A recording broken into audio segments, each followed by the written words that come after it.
Hello students, today we are going to study atoms and molecules. In the previous chapters, we have studied the physical as well as the chemical classification of matter. In this chapter, we will study the basis of the combination between the atoms resulting in the formation of compounds. Let us look into the first slide and the introduction.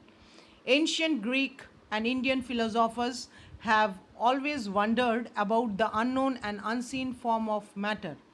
The idea of divisibility of matter was considered long back in India around 500 BC.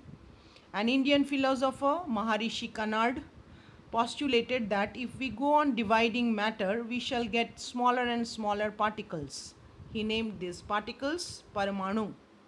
Around the same era, ancient Greek philosopher Democritus was among the first to suggest the existence of atoms. He named the smallest piece of matter atomos, meaning not to be cut.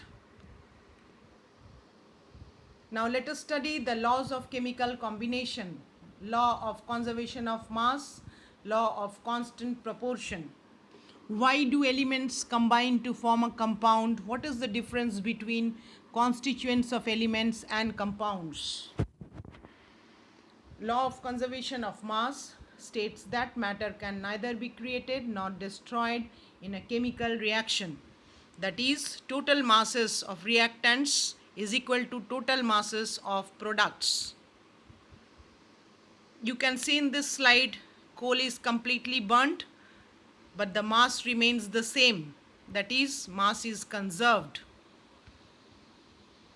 This slide shows an experiment on conservation of mass. You can see the experimental setup and study it from your NCERT textbook. Solution of X and solution of Y are taken and the mass is taken, and then after that you have to mix both the solutions and again take the mass. You can understand that the mass remains the same. So this experiment is based on conservation of mass. Law of constant proportion. This law was formulated by Proust. In a compound, the constituent elements are always present in a definite proportion by weight. Here you can see carbon dioxide compound is depicted, where you can see 12 grams of carbon and 32 grams of oxygen combine to form a compound called carbon dioxide. Now let us study Dalton's atomic theory. All matter consists of indivisible particles called atoms.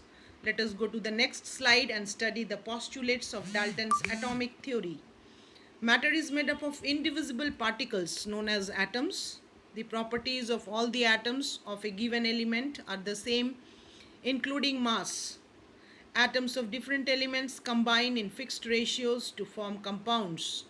Atoms are neither created nor destroyed. This implies that during chemical reactions, no atoms are created nor destroyed. This slide shows comparative analysis of law of conservation of mass and law of definite proportion. This slide is depicted for your better understanding. Carbon, you can see, combines with oxygen, forms carbon dioxide. You can see the atomic mass of carbon 12 grams plus 32 grams. Atomic mass of oxygen is given, that is equal to 44 grams. So the mass remains the same. Mass of reactants is equal to mass of products.